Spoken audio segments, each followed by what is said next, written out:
Ladies and gentlemen, we're here. I'm part of the Kliq, isn't everybody? Yes! Yes! Yes! I got an idea, yeah. Beat up John Cena!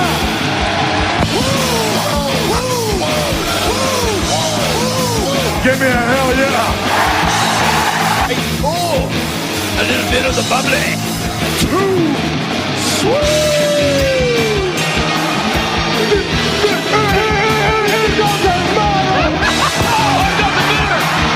This is where the power lies! I am the man. Beat me if you can! Come on! It's showtime, folks! The following episode is scheduled for one fall, and it is for your listening pleasure. This is In The Kliq. What's up, everybody? Baby Huey here, and joining me once again is my brother Tommy. How's it going? I am doing good. And also joining us is our good brother from Pro Wrestling 101 on Instagram. It's Richard. How's it going? It's going extreme, guys. I remember that, the old ECW. Extreme Championship Wrestling. Dun, dun, dun, dun, dun, Baby Huey takes on Baby Tom Baby Tom. It's a battle of babies out there. in an explosion death match. That would be pretty awesome. It's just What, you want to hurt Tommy? it's just a barbed wire explosion match. I bet I could do a better one than the last one we seen a couple months ago. I think anyone could. Exactly. Can replicate a better death match than what we saw and heard about it over it. A couple months ago. If months ago. ever a need for a cinematic match, that should have been it. Yeah. I know. I mean, I literally, I totally, up until a few minutes ago, I thought I had that completely just blanked out of my head.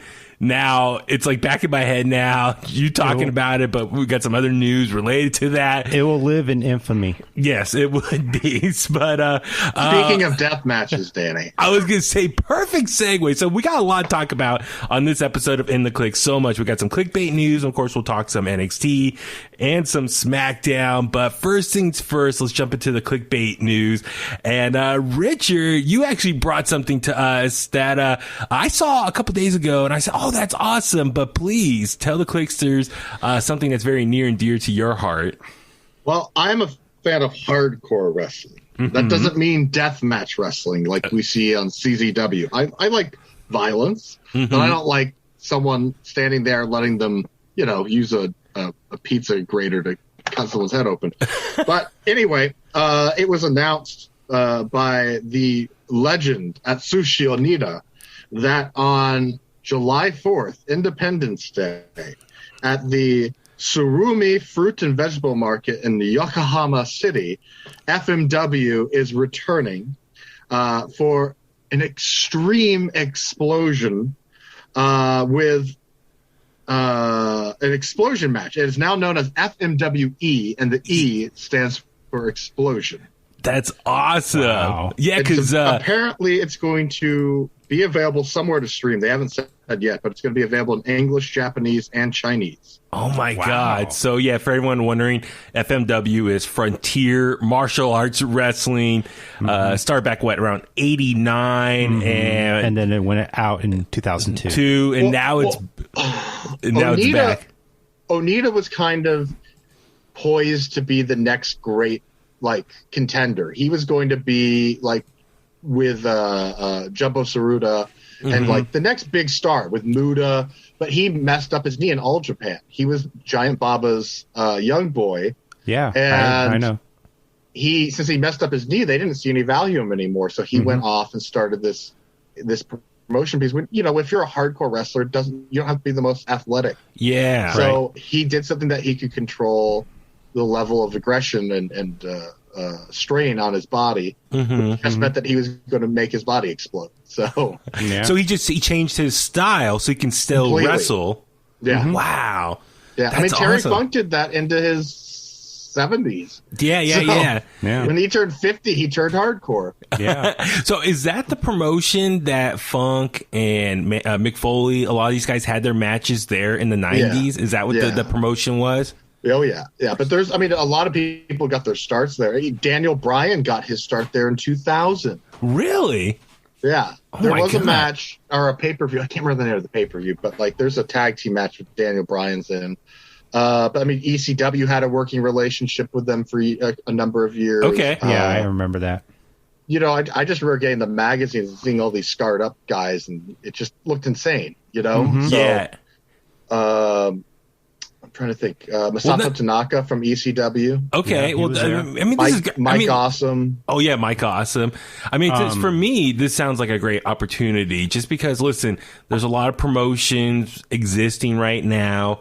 And so content is king. So I'm sure for them, they're like, let's get back in it. We've been away for a long time. I'm sure there's going to be a lot of nostalgic fans and maybe a whole new fan base they can open up to. So. And the late boxer, Leon Spinks, used to be in FMW as well. What? He fought Terry Funk. What?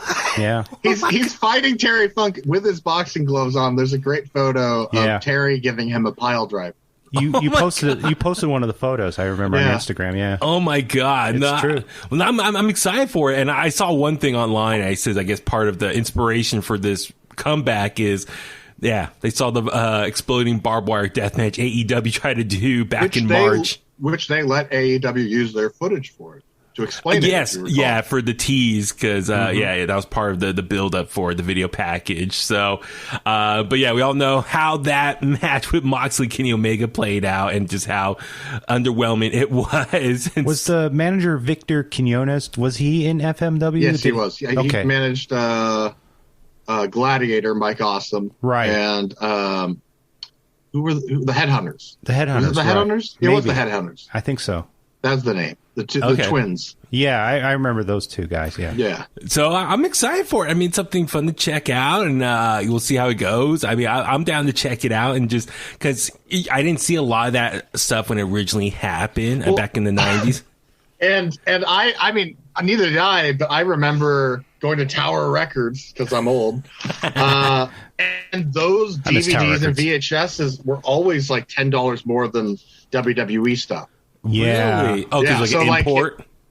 So if you saw if WWE was, you got WWF on VHS and it's King of the Ring or something, it's like $15-20. Yeah. And FMW was always $35. Oh, wow. Yeah. And were they imported? Yeah. $35, $40, and $60, depending on what it was. Oh, good grief. Wow. God, I remember back in the VHS tapes were, just so expensive. And, oh, man. It was a fun time. Yeah, totally. Good time. No, I'm super excited for this and see what they can do. And I'm sure there's going to be a niche audience for this that's super excited that will tune in. And I'm curious, I'm already thinking outside the box and what other promotions they can maybe work with, have a working relationship with, and see what fun stuff they could do. So I think that'd be awesome. I'm super excited for that. Also, some exciting news of a big return this week in pro wrestling. So at the very end of this week's episode of MLW Fusion, we all saw a familiar face pop up at the very end. So for all you fans of Lucha Underground, we saw the return of Dario Cueto make an appearance at the very end. And Richard, I know you watched it, right? MLW Fusion this week. So can you kind of maybe explain a little bit, or just the premise of his return? Yeah, you care to elaborate? Yeah, what's going on with MLW? Selena De La Renta has been a stable in MLW since it relaunched, and she's constantly had this promotion of her own within the company where she's a stable, which she calls Promociones de Dorado. And it was revealed a few weeks ago, maybe a month or two ago, that Promociones Dorado had been bought out and by this mysterious benefactor. Okay. And he shows up on the scene this week and basically confronted her about how I've brought you the greatest luchadors from Mexico, and they're not winning.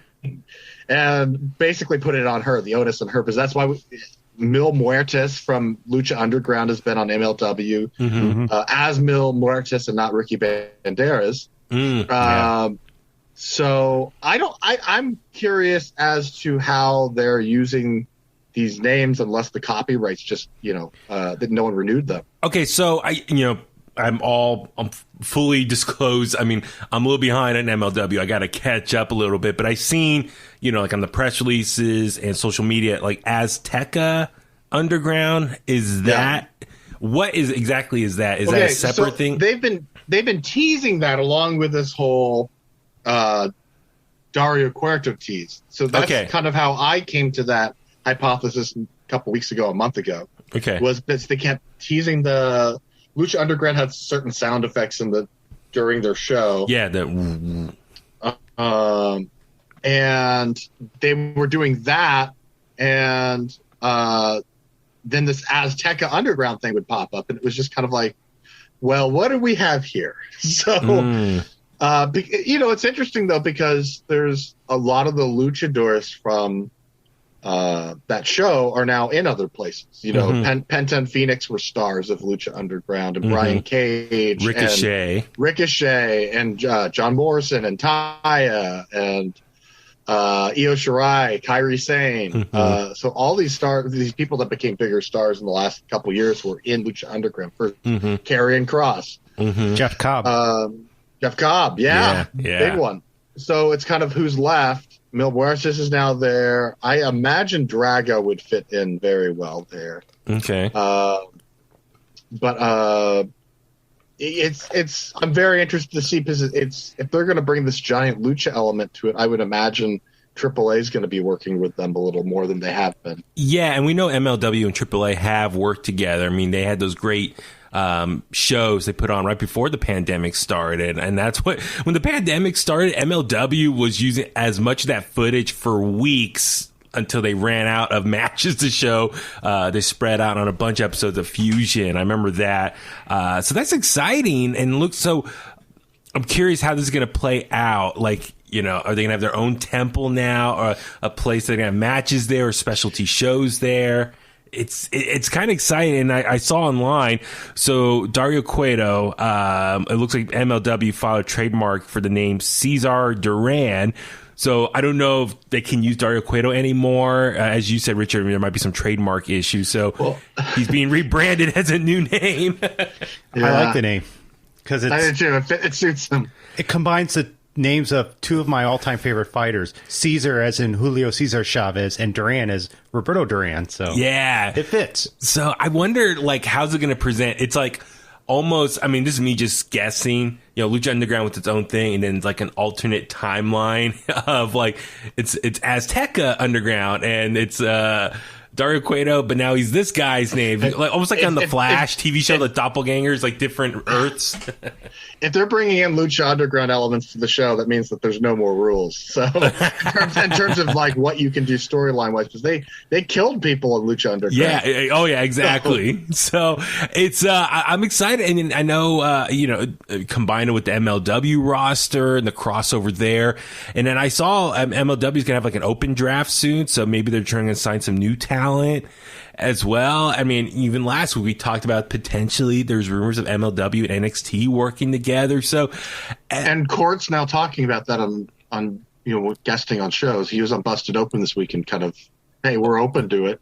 Yeah. So I mean, it's jump on that MLW train if you haven't yet. It looks like they have some great things lined up. So. I was a little worried that the pandemic was going to take out MLW completely as a promotion, but it looks like they've been able to figure things out, and kind of this new wave of MLW is on the horizon. So I'm looking forward to them.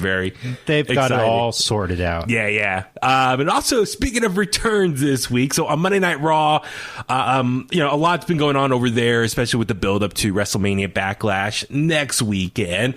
But one big thing that got everyone's, good or bad, just the online internet wrestling community a buzz, was a video package for the return of Eva Marie to Monday Night Raw, or to WWE specifically. They showed this video package of Eva Marie in a little tight black outfit dress and standing on top of a car. And was that a Ferrari? What was your consensus with Philip on this? I haven't had a chance to talk with him about it yet. Oh. So I'm sorry, I don't listen to the C show, so. Oh my God. Philip's going to come super campy. Yeah, the A show is me and Tommy, clearly. So. Yeah. So I had a chance to record with him this week. I mean, I was super busy, as you know. Please go back and listen to my interview with Drew McIntyre from a few days ago. That was awesome. It's not worth it. That guy's.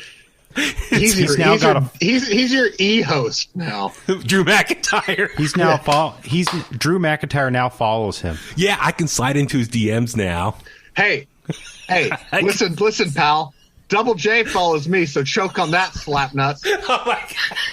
One of the Von Erichs follows me. Yeah, see, we all got followers. Marshall. Yeah.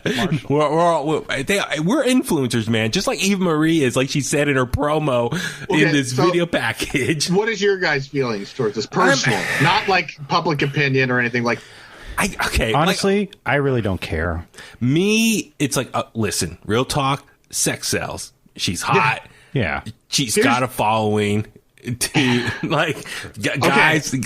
our age are going to tune in to see her. Exactly. But here's on top of that, I will say the fact that there is so much outrage over this is proof that this was a brilliant move on their part.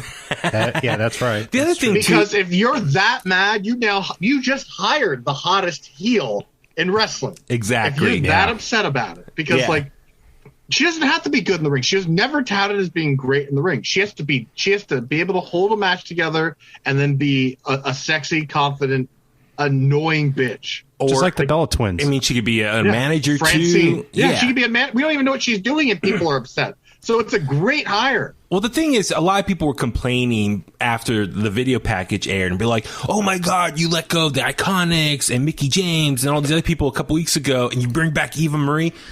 I mean, to be honest, there were rumors Eva Marie being at the Thunderdome last year, so she's been in talks with them for months, or who knows when she actually signed with them. It could have been in the last year at some point. So Mickie James even said on a podcast recently that she had seen her at the Performance Center for the last couple months. So Eva Marie, the timing is a little suspect, but in honesty, behind the scenes, she's been with WWE for a while now. It's just the debut just happened a couple weeks after all these releases, so everyone's like, "Oh, you get rid of this for that." It's like, no, it's not. That's not the case. Even if they did do that for that, like people, like you said, sex sells, and people are going to tune in to watch her. Yeah. So I don't. How many people will like? I love the Iconics. Like. Of the last 10 years, they're probably one of my favorite acts. Yeah.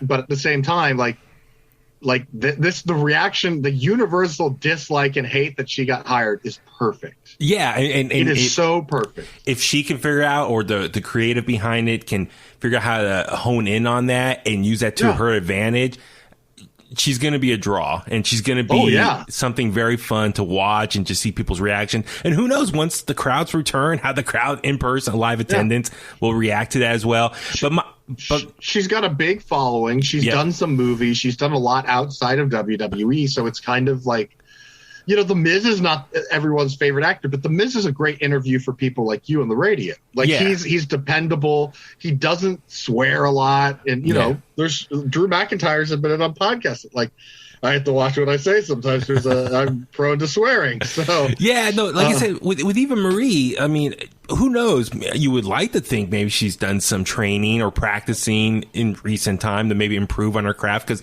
remember years ago when she was at NXT, people were yelling, "You can't wrestle." I mean, you remember when Vicky Guerrero was the GM, and there was a specific Raw with her and John Cena, and every time she tried to say something, the crowd was like violently loud towards her. Yeah, like you couldn't hear what she was saying because they were so loud. That's what I'm hoping we get from Eva Marie.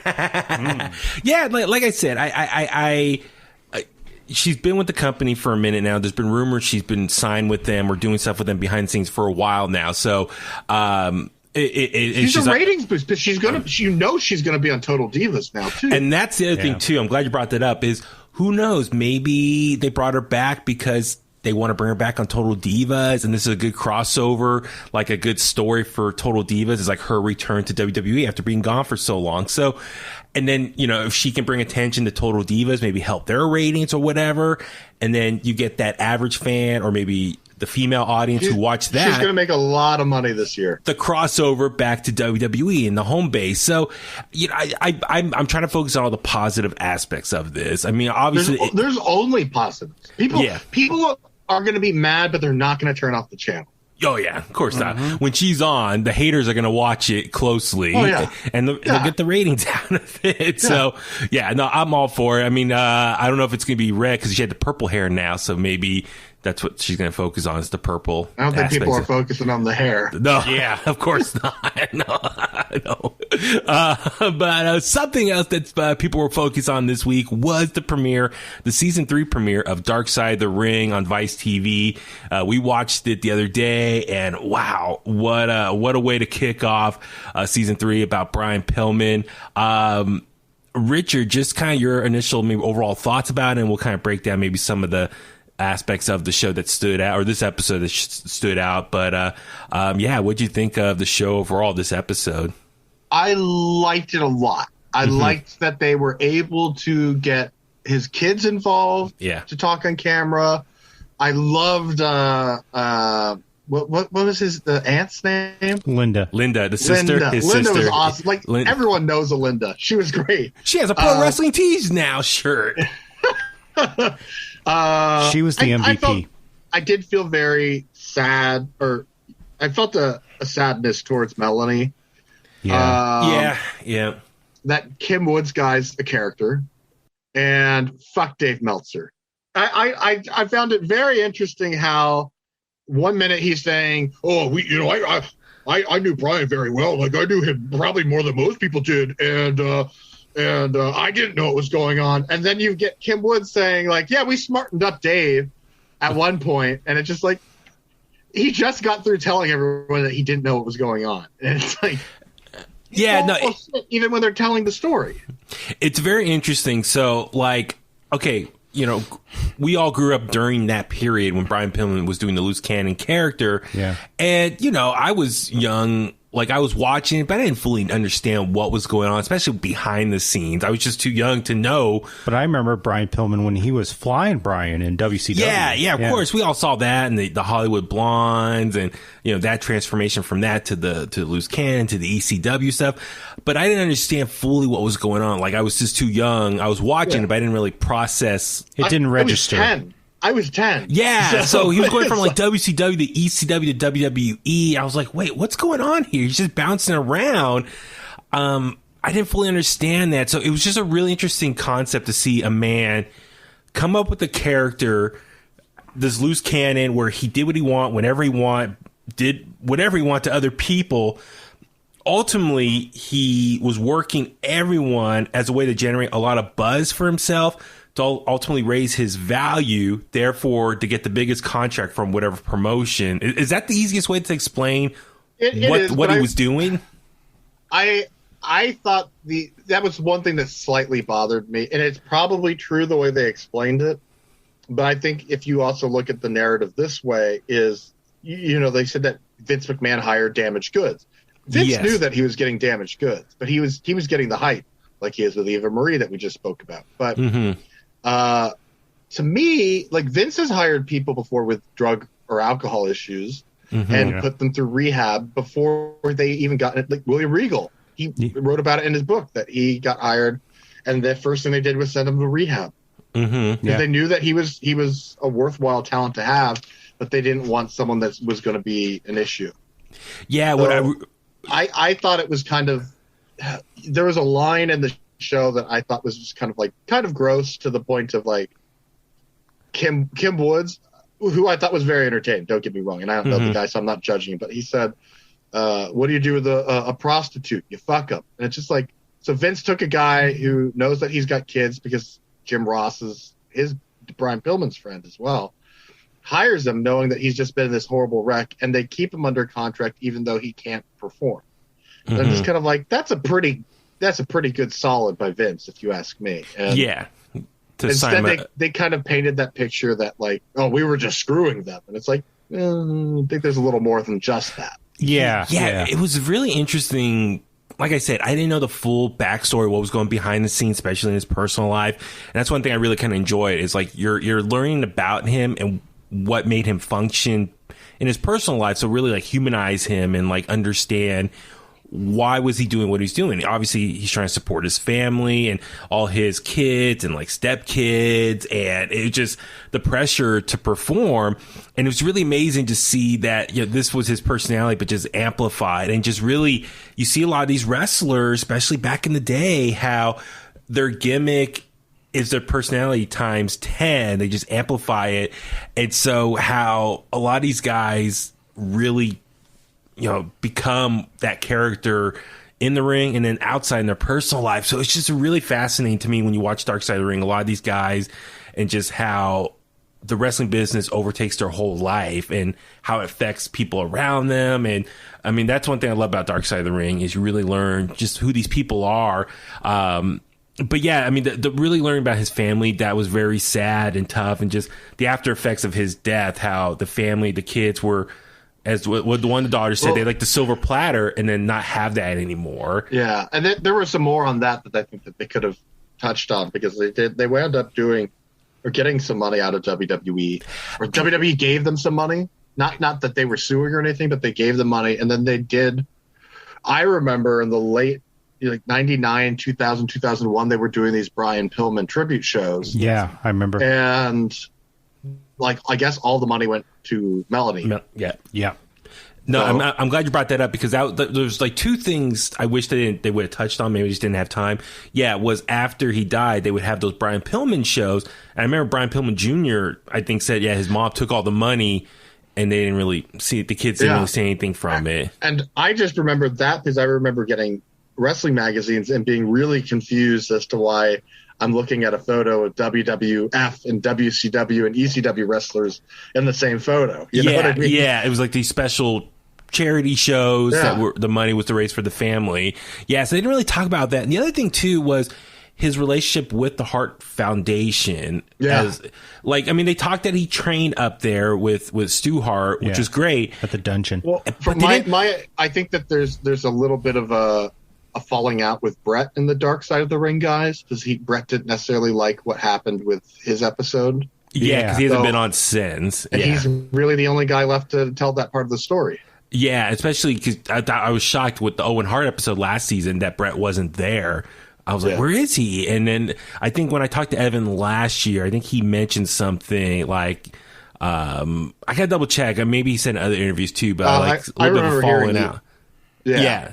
So it's for me, because like at the very end, they do, after he died, they make a quick reference someone in the episode that they talked to Owen Hart for confirmation or how's he doing.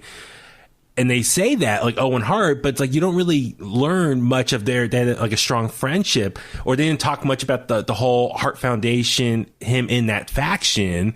So that was really interesting. They didn't really touch on that more of like his involvement in that, because they really focus on him and Stone Cold, and then him with Goldust, and he was trying to battle through his injuries to wrestle. But they also really didn't talk about how he kidnapped Marlena or Terry Reynolds, and and how he. And she right there, she could have been someone that was in that episode because they dated. Yes, they did. Life. Yeah, and she was kind of going through that gimmick where she was like dressed up in like kind of like that leather bondage kind of look, if you remember. Yeah. So I thought they could have touched on that a little bit. Who knows? Maybe they just ran out of time, or maybe there's stuff on the cutting room floor that can do like bonus content. There's only so much you can do. Yeah, I mean this episode obviously focused more on his family. I thought all of his kids, all three of them, his two daughters. I mean, the one daughter was a Danny. Oh my God, with the shorter hair, she looks just like him. Yeah. But Brian Pillman Jr., dude, I thought he was tremendous, just opening up and explaining. It was just really tough to hear what they went through after he died with the stepdad and the abuse. And I've heard Brian Jr. on podcasts or interviews before, and I've never heard that he's trying to fix things with his mom. So I've heard that he didn't have a relationship with her anymore. Mm-hmm. He wasn't talking to her. So I found that interesting. It was a nice way to end that episode too. Yeah, so that's a good sign that they're trying to fix what they have. But his Aunt Linda, big MVP of just that whole family. I love that thing with the spider in the bathroom at the end. Like that, like he was. You just hear Brian go, "Oh!" and she's laughing. There's a spider in there. I don't kill anything. But the whole custody stuff and Brian's first wife and just what happened with her and the suicide. Yeah, that was messed up. Well, it was, to me, it was heartbreaking hearing Brittany, who I think Brittany was involved in wrestling at one point as a manager of valet. But oh, really? Her saying that now I don't have a mom or a dad. Yeah. Like, oh God. Yeah, it was like those are tough. the things in Dark Side that always like pull at my strings because. There's that line, and then there was that line with Kevin Von Erich saying that I used to have 4 brothers, and now I'm not even a brother. Yeah. And it's just like, God damn. I know. It's those little lines that they're able to bring out, and just, like I said, it goes back to the humanizing, like these people who've been through tragedy and how you can connect with them even more, and just like, lines like that. It's a total gut punch. Yeah.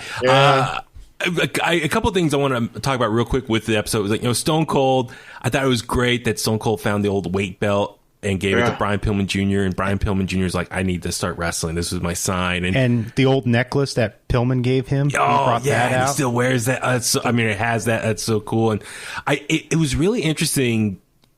I'm super happy they got Stone Cold on this episode because they needed him, I think, to tell that story. I was Cornette too. He was good on it. Cornette. And Cornette, I give him respect. When he's calm and talking history of wrestling or being a little more emotional, he's such a great interview for this show. Yeah, he's amazing. When it comes to wrestling history, there's no one better. It's just, and he got emotional too. Yeah, with him, it's just don't bring up Russo and don't bring up AEW. Yeah. And other than that, you're going to get like the best possible interview you can get. So let me ask you this: I really love hearing Stone Cold and how Pillman and him come together, ultimately form the Hollywood Blondes. Mm-hmm. It's interesting. I heard Cornette talk about this, and you can see the clip on YouTube.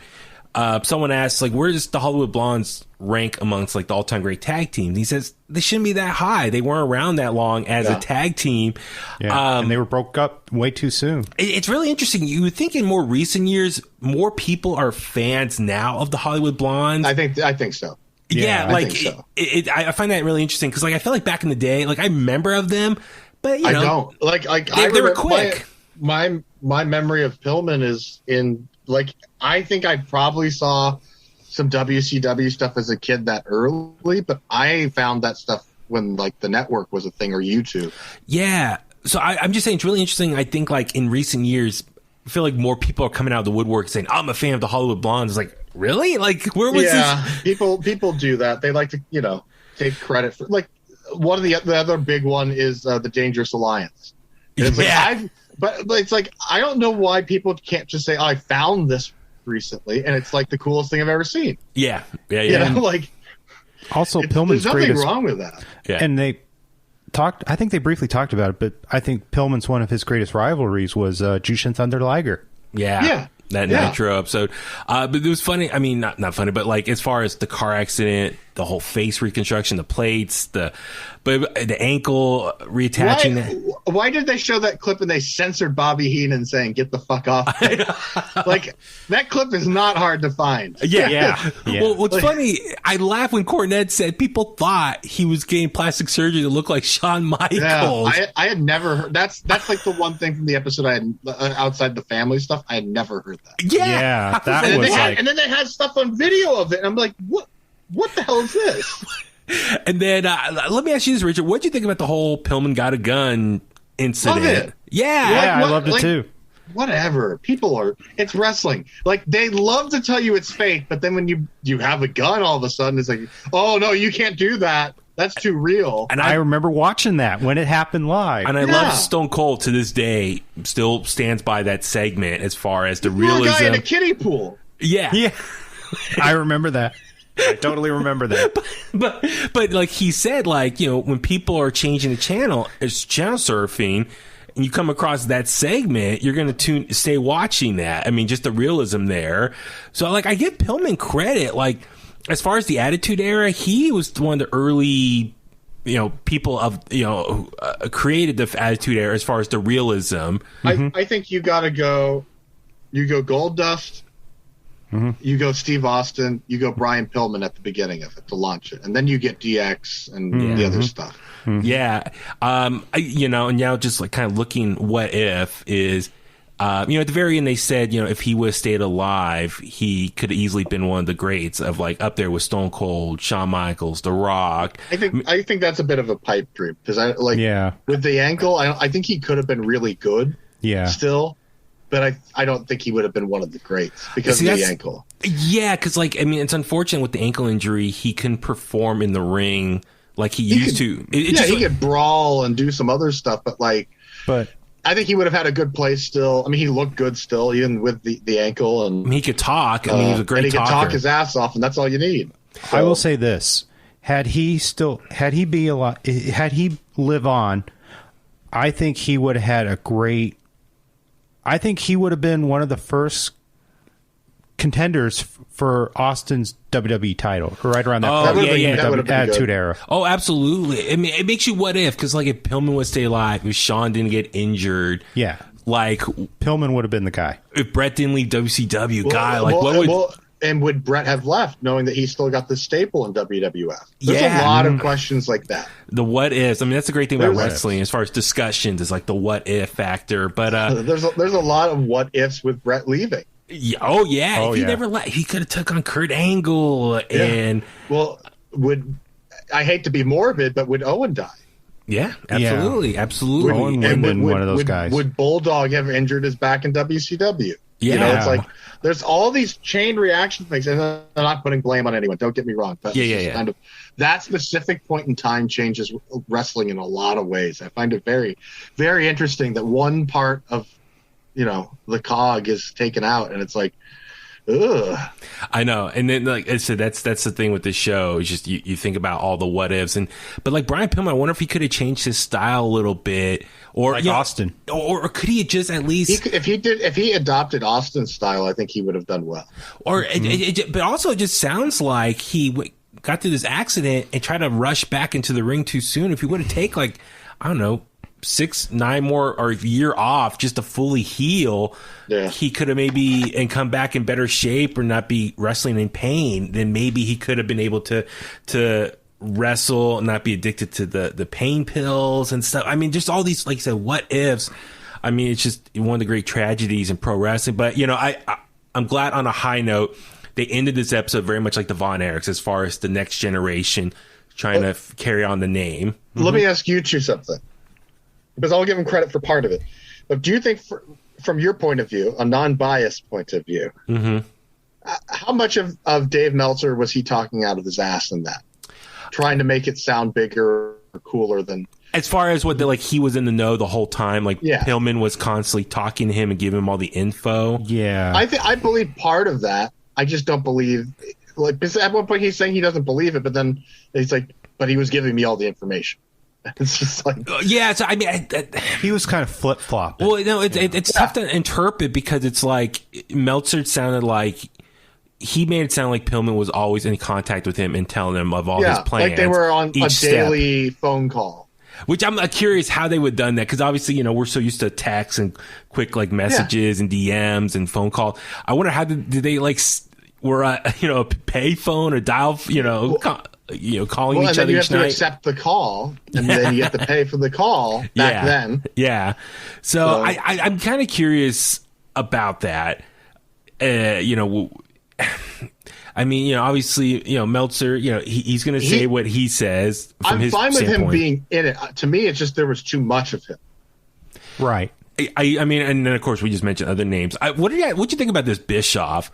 Bischoff made it sound like he was in the know the whole time. Yeah, I don't believe that. Do you think Bischoff's just afraid to admit he got played by Brian Pillman? Okay, yeah, I do, and I love Bischoff. Yeah, because it sounded like he made it sound like he was in the know and just told Pillman hey, I can't give you a raise, but if you raise your value, then I could get you a bigger deal. So he encouraged him to be the loose cannon. See, that sounds like it makes sense, but at the same time, when you sign a release and a storyline like that, it's like, well, I don't think I need to sign an actual WCW official release. Like, I just don't see why you would do something like that. Yeah, but Tommy loved the story of when he went to Vegas and saw Vince at the convention or something.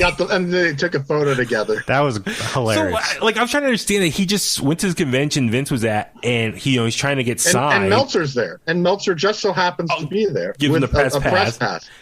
So why is Meltzer at a TV press conference just for the WCW? Like, all that is that convention is just kind of having like a stars from your show, and they shake hands and meet people. Yeah. So why is Meltzer there? Maybe trying to get an interview or something. He's a leech. Yeah, but it's like they're saying Vince is there and Bischoff's there with Hogan, and it's like, so why is Meltzer there? Because Bischoff and Vince aren't going to talk to him.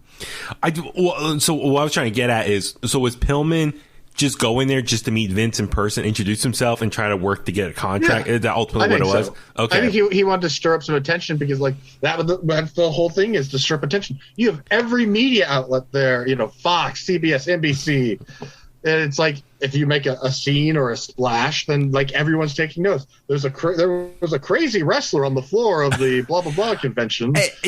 And then the other thing too, like, that's in Vegas, so like, God, it's just how easy it's to jump on a plane and just go to Vegas and do this little stunt. Like, does it make more sense though when I put it that way to you, that Meltzer is there to give a press pass to Pillman to let him in, to help him out, to get him into the venue? Yeah. Like, otherwise, it doesn't make sense that he's there. The perfect timing of like, I'm walking out as he's walking in.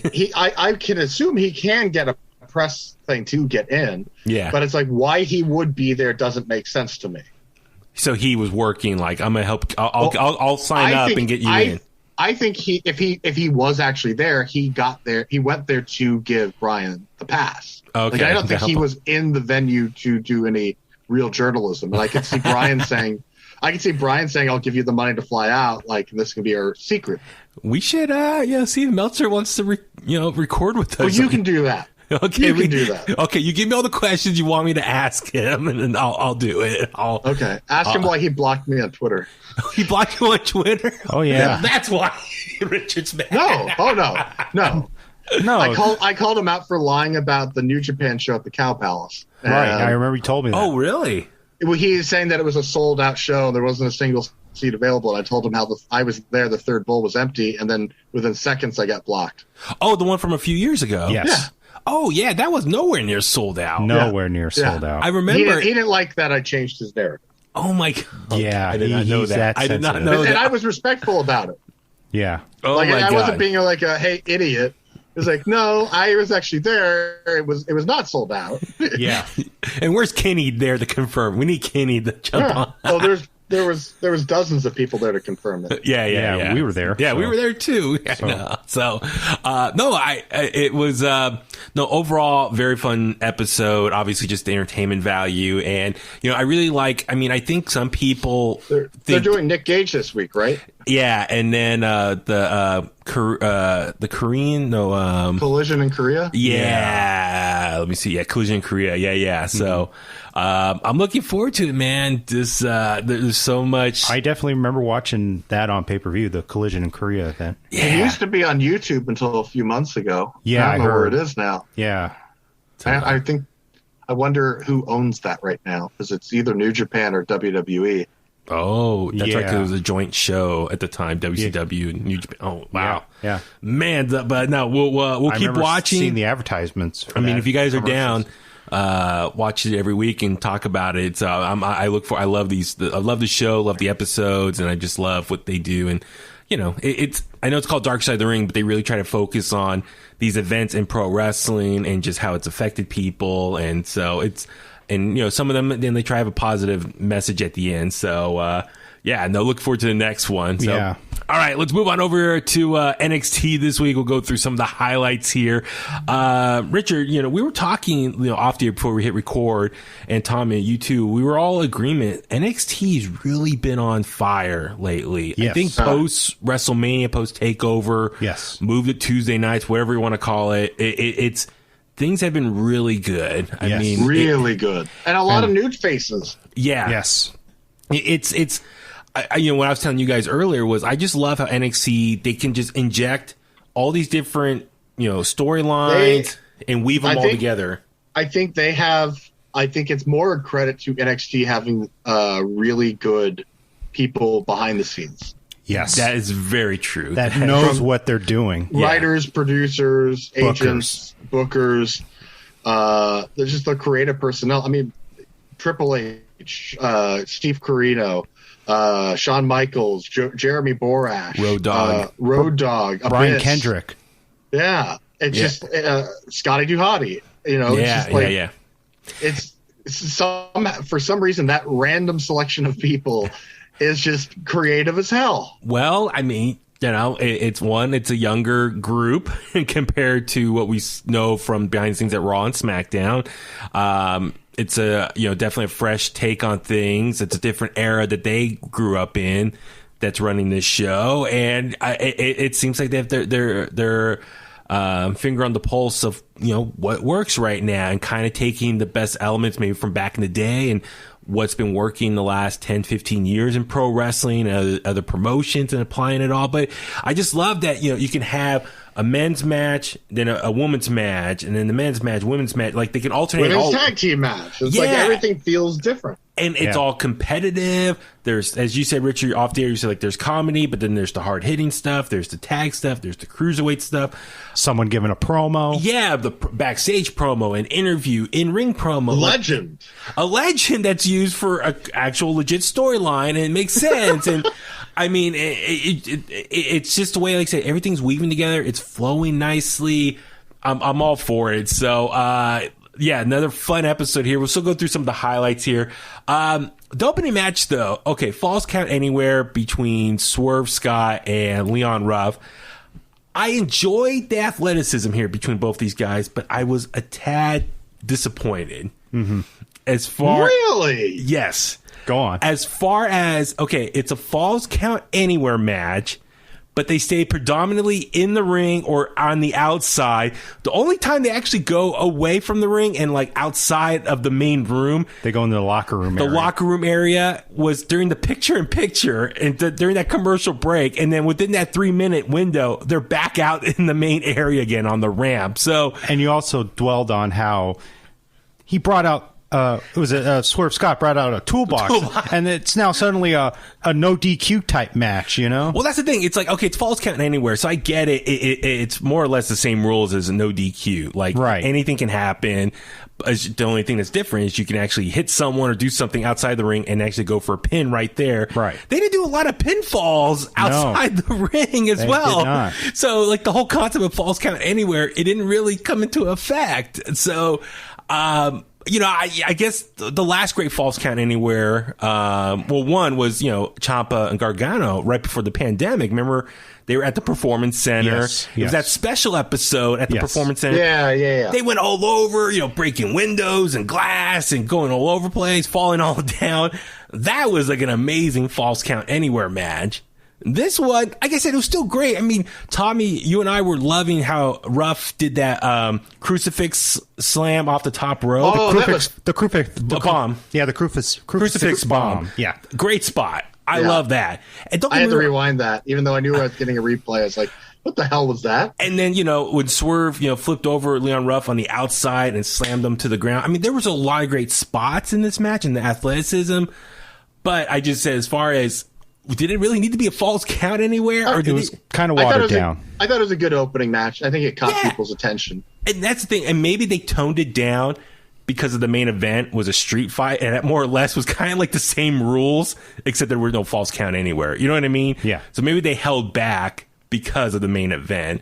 But, at the very end, we saw Swerve, like his new faction debut, AJ, is it Francis? Yeah, AJ Francis. He's from A&E's Most Wanted, WWE's Most Wanted Treasures. So you say he's like a nice guy, but he's a heel in this segment. I mean, Richard, he's a nice guy on the TV show on A&E, but in this show, he's like the big bad heel. That's the real AJ. The real AJ. So, Swerve picks up the win ultimately. I enjoy seeing Swerve now have like a little faction. I think he's been much better as a heel, and what he can do with this faction, I'm all excited for. I think just hopefully this will bump him up to maybe more the higher up on the mid-card scene. So, like with Pillman, more value. Yeah, exactly. Richard, was there anything else from this opening match that you want to touch on?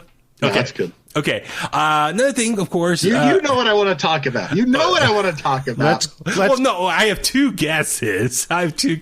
I'm probably. Let me just teach you a lesson here, Danny. Okay. Okay. Don't just rent a booth when you can buy the whole place. All right, let's get into it. So, Cameron Grimes, he had a match earlier on, took on, I guess, a new guy with Asher Hale. Asher Hale. Oh, that's right. He looks like Tommy. We were saying he looks like a mixture of Zicky Dice and Darby Allin. I was gonna say a poor man Zicky Dice, but I don't know what that means. Yeah. I thought he looked like a cross between him and Darby Allin. So Cameron Grimes picks up the victory, and then later on in the episode, he goes out to celebrate. Who's the DJ, Tommy? Tiesto. Tiesto was playing at some club. Yeah. And Cameron Grimes small night club, Tiesto, who headlines giant festivals and arenas. He was at Coachella. Yeah, I've seen him at Coachella. Yeah. So Cameron Grimes walks up to the club, and that big security guy bouncer, who we've seen, on Raw and SmackDown. Yeah. Remember, he's got a bunch of jobs. He's a busy man. Yeah, he's a busy man. You look what they say, like the giant Al Snow. That's what last year. Did someone say that? Was it on Reddit or something? Maybe I forgot. But yeah. So anyway. He's like, I'm Cameron Grimes, I want to get in. And he's like, no, you can't come in. It's already full. You're not on the list. And then he gets the little message, he's coming. And you see the white limo, of course, the big gold dollar sign on the hood. And the door opens and Cameron Grimes' facial reaction, like, oh God. Like, no. And Ted DiBiase rolls out. And then, Richard, as you said, why rent a room when you can buy the whole place out? The whole club. And then Cameron Grimes was like, Ted DiBiase! That damn Ted DiBiase. I love this. I mean, this is going off what we talked about last week. Oh, my God. Can we please keep Ted DiBiase around for a long time? I hope. I mean, I don't know if they filmed like a bunch of segments together. I would hope they got a bunch of stuff in the can. I hope this goes for weeks. He's lost some weight. He looks really good. Yeah. Ted DiBiase looks younger than he's looked in for 10 years. Yeah, because like 10 years ago, remember he was like dyeing his bloated facial hair? Yeah. Here, it's like the more natural gray. He looks like the aged $1 million man. Yeah, much better. Exactly. Like the Dos Equis guy. Yes. No, I love this. I hope we get vignettes like this for weeks on end. And that's something I remember back in the day, NXT, one thing I love is the vignettes and things they used to do outside the Performance Center. Or, excuse me, back then was Full Sail. But but it's now the Capitol Wrestling Center. Yeah, so if they do more stuff like this, I mean, I know they got to be safe with the pandemic and stuff, but it's Florida, so maybe they have the freedom to do a little bit more filming outside now. But I hope they do weeks of this. But yeah, I still with you, Richard. Your prediction: let this go for a few weeks, and then IRS shows up and just ruins Cameron Grimes' whole world. Like, did you pay your taxes on that money? Yeah. What? Bring in Mike Rotunda, man. I just want them every week to end with the camera shot zooming away from him yelling, Teddy! That'd be awesome. That would be indeed awesome. Oh, man. I mean, there's so many different... Raw and SmackDown need to take note, as this is how you use a legend the best possible way. Not just bring them there for unless it's someone like Austin or Undertaker or Raw, like the big stars, you should be able to bring in or do something with the legends that are like, they're not A-list legends, but like you do these little vignette things off campus, and it's but well done. And like, look, at the end of the day, Ted DiBiase's putting over Cameron Grimes. Yeah, that's what ultimately this is going to lead to. So.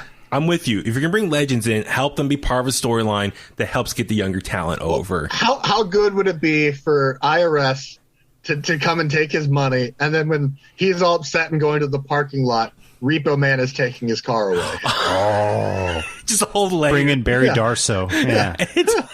It's like, it's just going to be like everywhere he turns, another legend is like, help him out or taking him out or something. Yeah. Or his whole world has come crashing down. Yeah. That'd be funny. But You heard it here first, folks. Yes, Richard here got it. So, the other thing I thought you were going to talk about was, of course, Karrion Kross makes a big return to the ring. Cuts a great promo.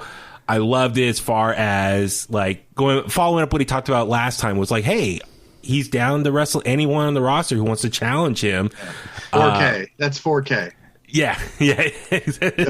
Killer Carry and Kevin Cross. Kaiser's his last name. Do you want to tell Richard what you thought of his outfit? His outfit to me reminded me. He looked like a Welcome black. to Ringling Brothers and Barnum and Bailey. Other than that, he looked like a blackjack dealer at a casino in Vegas. He is from Las Vegas. Yes. That's true, and he looks sharp. But he was born in New York, right? Oh. I think he was from New York originally, but now he lives in Vegas. His home base is Las Vegas. Las Vegas, No, but like I said, he looks sharp anyway. We noticed that. But, he's doing his thing, and then we see, was it Cool Kansas? Kansas O'Reilly? He comes out, they start talking, he's down to challenge him. I don't know, Kyle O'Reilly, he just still didn't feel menacing or threatening. He just seemed kind of intimidated.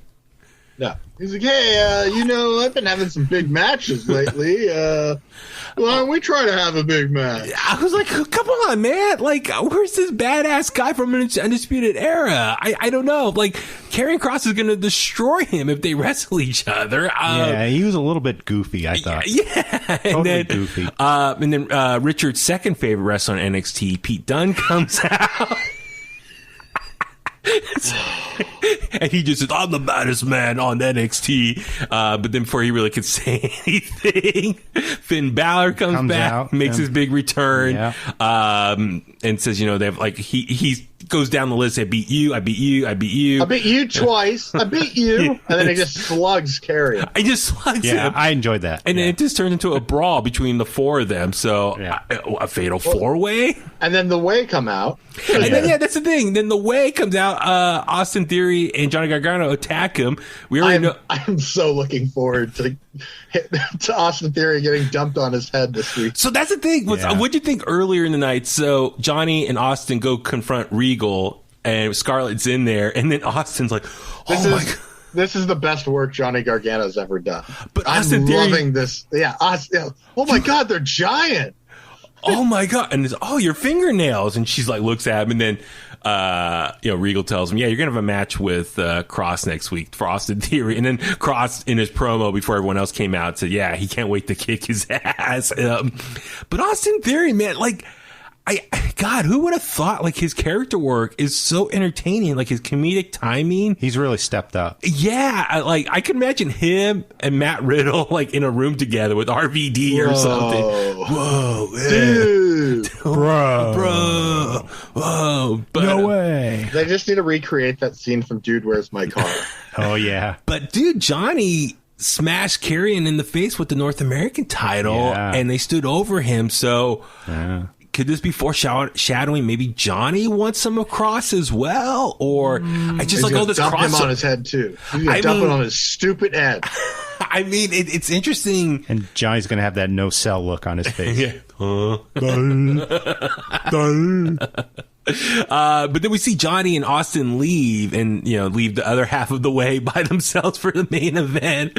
But real quick, just want to acknowledge, Grizzly Young Veterans had a great match with Thatcher and Ciampa. Yeah, I'm really loving Thatcher and Ciampa as a tag team. Awesome. They are just so aggressive and ruthless. It's literally ruthless aggression between these two. No pun intended, I like that Thatcher made it a point to hold up the tag team up to show you this is a tag team match and then put his hand up. That's what you're supposed to do for the tag. Yeah. And I love that they used Wade Barrett's shoe to beat up. Wade Barrett's boot got over in this match. they smashed Grizzly and Veterans in the head and picked up the victory. Was it James Drake? Yeah. That was great. And then we saw Sarai. I love her too. Defeat Zeta, Ramir. She's got very good match. Very good match. I mean, they're both going to be the future of that women's roster. So Saray's got awesome babyface energy. I said it last week or the week before. I don't remember. But that Zeta Ramir, she's got something. She's very good. Oh, yeah. Super athletic. Yeah. Super athletic. I think, is she Booker T's student, I believe? I believe so. Yeah, so that's cool. Reality of wrestling. Yeah. In Houston, right? Yeah. Yeah. And then the last thing just to touch on for NXT was just the main event, the street fight between Shotzi Blackheart, Ember Moon defending the NXT women's tag titles against Candice LeRae and Indy Hartwell. Man, it was all over the place. I thought it was a big coming out party. Spot fest to the best degree. Absolutely. That's what it was. It was big, I said, coming out party for Indy Hartwell, I thought. I totally agree. That springboard elbow drop was like effortless. But then I had to go back a second because I was looking at Candace and Shotzi on the right, and then in the corner of my eye I see Indy just walk up the ropes and then just fall out and do an elbow drop. Yeah, and she springboard herself. The hell? Yeah. She just casually rewound it, and like she does, she just casually walks up the ropes and then just drops out. It's and also I loved Ember, or not love, but this was scary part was Ember, I think, was trying to powerbomb Indy through the table in the corner. Oh, but yeah. just smashed. It didn't break through, and she just smashed her head on the table. Like, that was rough. Shotzi, I Shotzi saw that. I'm like, I flying. haven't seen that since ECW. Oh yeah, but Shotzi, climbed up the little scaffolding, and jumped on Indy Hartwell on the table. I mean, like I said, Indy took a beating here, but then she got did the elbow, and then Candace with the brass knuckles hit Shotzi in the face, and then did her Widow's Bell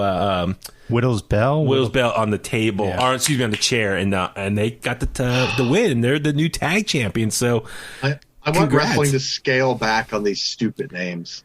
Of what? Oh yeah. Oh, the moves. Yeah. I agree. But no, congrats. Candice LeRae finally wins her first title in NXT. It's been long overdue. She's been like the Cinderella story of all these great matches, women's matches, title matches she's been in. Yeah. So I'm very happy for her. But her and Indy, I think the plan was always to get it on them, but they had to, do Raquel and Dakota first. Then like an hour later, they drop it to Shotzi and Ember, just the baby faces. So heel the baby face. And I hate to say they were transitional, but they had it for a bit, and I think the goal was to get it on the way, because that was kind of like their vision of having gold for the whole team. So no, a very fun episode of NXT. I'm looking forward to this week's episode with Cross and Austin Theory. Yeah, and that's going to be a fun match. Kushida and Santos Escobar. I mean, there's so much to look forward to on this week's NXT. So that promo with them was great this week, I thought. With Santos Escobar? Yeah, his faction. Yeah. Go ahead. Name it, Danny. Legado del Fantasma. There you go. Raul Mendoza's English has gotten very good. Yeah. Yes, it has. Just like Canelo's. And Santos, it's funny because like English is not his first language, but to me, he's one of my favorite promos in wrestling right now. Dude, he's so smooth, and his charisma. He's a smooth operator. Dude, he just comes across like a dick, and it's like the perfect heel. Slimy. For that brand right now. Yeah, exactly. Yeah. Exactly. Oh my god, NXT, like Tuesday nights have been such a fun night for me now. Yes, it has. I haven't been looking forward to the Tuesday nights and watching on something on the USA Network since Tuesday Night Fights. There we go. There you go. All right, let's move on over to I got to bring out all the boxing references out here. Friday night SmackDown. And to be honest, I thought the show had a lot of filler. It just built up to WrestleMania Backlash. But this was a special episode of SmackDown. It was a throwback edition of SmackDown. I don't know what you guys... But not. It literally... I perceived how it looked like. They just took an episode of SmackDown as if what it would look like in the 80s. Yeah. That's all it was. Or like what the early Thunderdome... 90s. Yeah.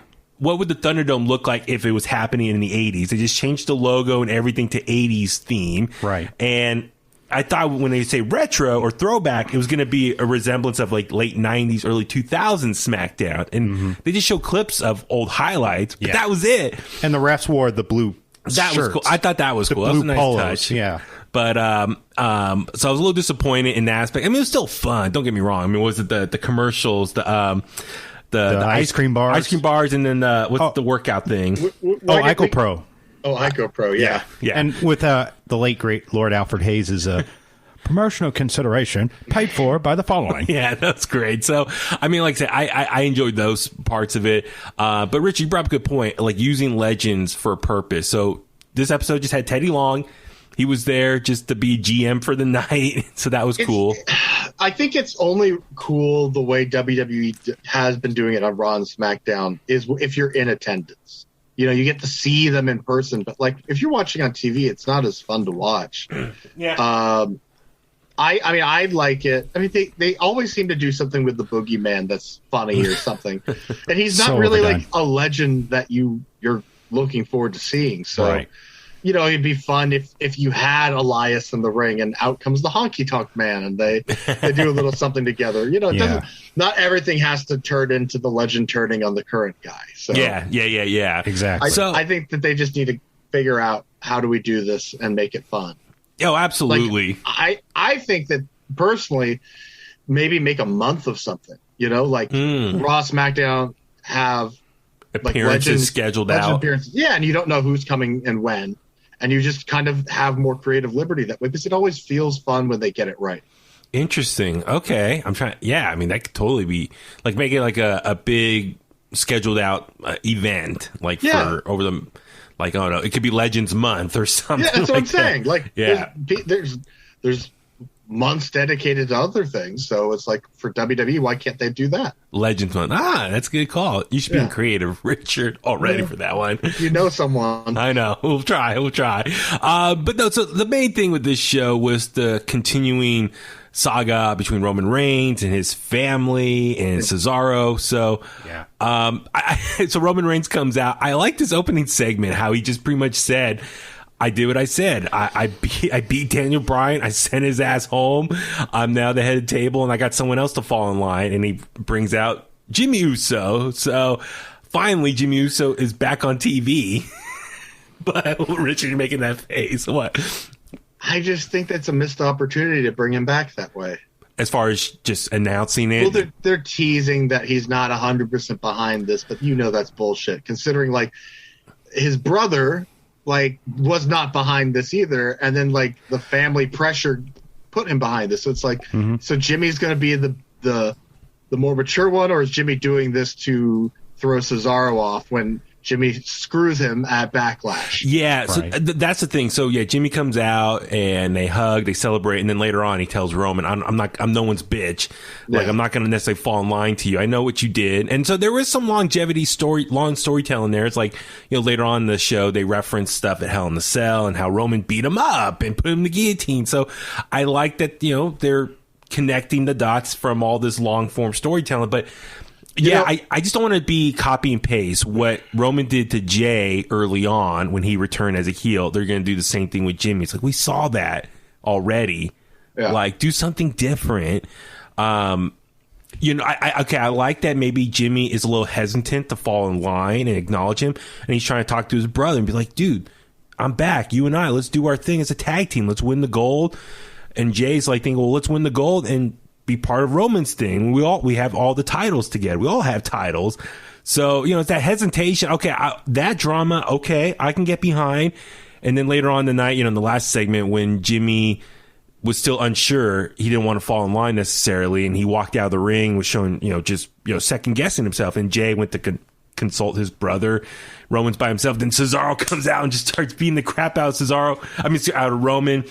Jay goes in to make the save on Roman. And then Jimmy goes in to help his brother out. So he's doing, his actions are just to help his brother. Yep.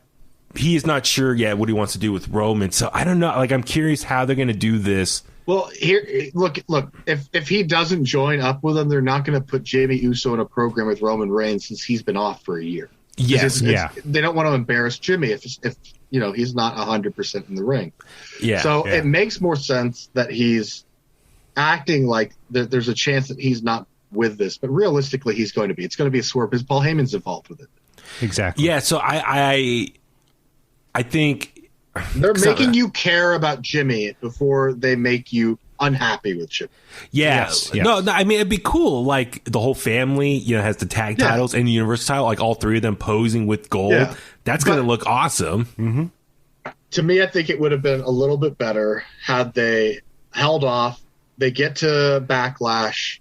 Jimmy Uso gets involved. Cesaro still has friends. He could bring Nakamura, come out and take out Jay, and then out comes Jimmy, who takes out Nakamura, and they still wind up screwing Cesaro, because I don't think anyone's thinking that Cesaro's winning the belt right now.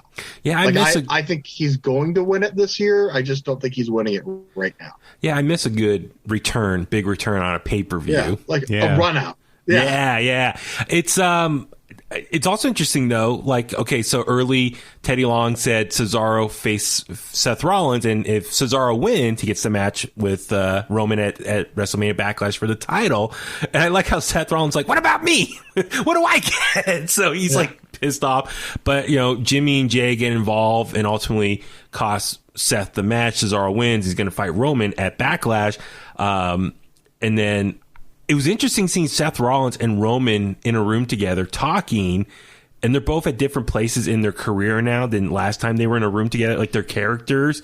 So that was kind of interesting that Seth, even though Roman says, I'm the head of the table, I'm the head of WWE, Seth goes in there not afraid to talk to him. You know what I mean? Like, I was kind of interpreting that. That was a really cool moment right there.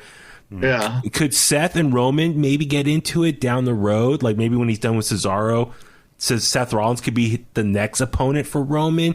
I don't know if heel versus heel or one of them, maybe Seth goes babyface, but I think he's better as a heel right now.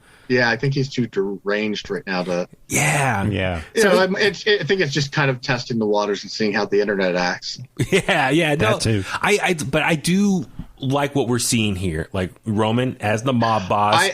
I said to you guys before we started recording, I think after Backlash, both Raw and SmackDown are going to get a bolt of energy, because this is just WrestleMania hangover. I mean, they're even saying that this is WrestleMania Backlash. So it's like a part 2. Hey, yeah, it's like we're not really done, because they already rushed into those storylines for WrestleMania. So it's just kind of, I think they're letting it play out a little bit longer, and they're going to kill it off, and everything's going to be new after Backlash. Yeah, I think after Backlash is probably where we're going to get the call-ups for NXT as well. Yeah. No, I'm with you. I think after Backlash, then like things will reset themselves or restart in some new storylines. I mean, I love Cesaro getting his push right now, and I hope this momentum keeps going. And they kind of fell into a great storyline here as far as Cesaro's been with the company, for 10 years, finally gets his first win at WrestleMania, has never had a title opportunity. So I think that's great. So I think Cesaro, he has that natural babyface storyline here that we all can get behind. Now, granted, he's probably not going to get the wins. Roman's probably going to beat him up at Backlash. But because he doesn't get the win, the fans are going to care about Cesaro more because they want him to win it. Yeah. So now they're really going to want him to win it. So when he challenges the next time or the time after that, then they're more invested. Exactly. That's how they do it with baby faces. And I love how he's the top baby face on SmackDown now. Now that Daniel Bryan, if you read the reports, his contract's expired now. Yeah. So who knows what Daniel Bryan's going to do next? That's going to be a big question mark. Stick with the money at this point. Yeah, I mean, he's about to be 40, and it's like, I think he's going to stay with WWE, honestly. No offense to the other company or any other company, but no one's going to take care of him medically more than WWE is if something happens. And you think about it, his wife with like the reality shows that she does and that crossover with WWE, and just from a business standpoint, two reality shows. Yeah, exactly. So there's too much connected with WWE that would affect his family if he left, I think. The question is he going to Raw or is he going to go to NXT? I think I would love to see him go to NXT. I think that's the right fit for him because he wants to wrestle part-time. Who's going to beat Cross? He could be the guy.